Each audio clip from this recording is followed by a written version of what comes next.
Hi guys! Welcome to my channel again, and for 2000 for 2021,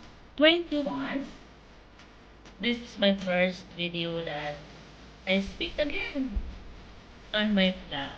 Last time, reaction video lang yung ginagawa ko, but ngayon, ito na, I speak up.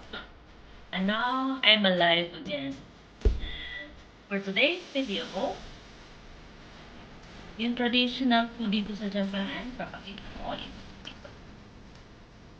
Kumakain ang mga Japanese nito sa February 3.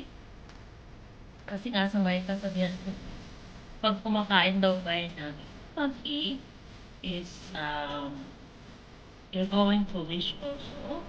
Magwi-wish ka din. Tapos, matutupad ako.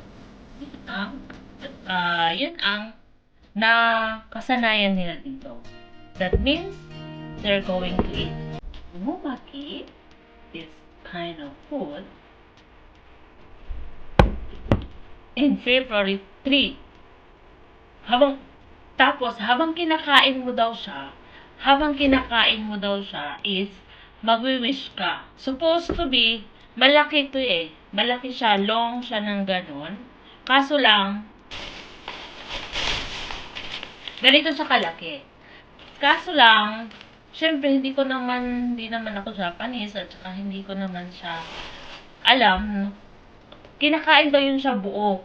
Tapos habang kinakain mo siya buo, is magwi-wish ka daw. Tapos matutupad daw yung wish mo. In this year.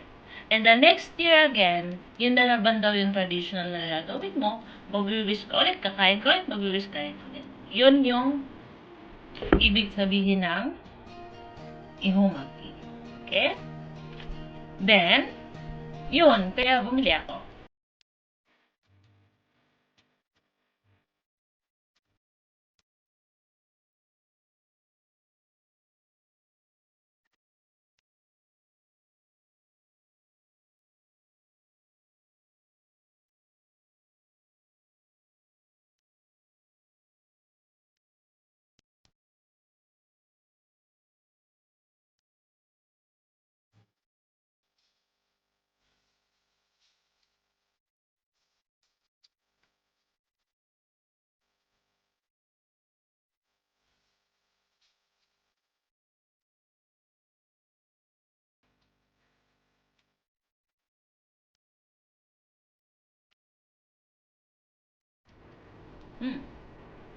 Delicious.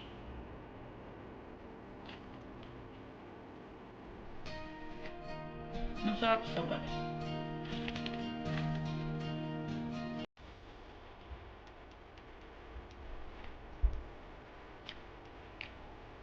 Tapos papakita ko sa inyo kung paano siya ginawa, kung paano siya prepare. Paano siya ginawa. Just watch it.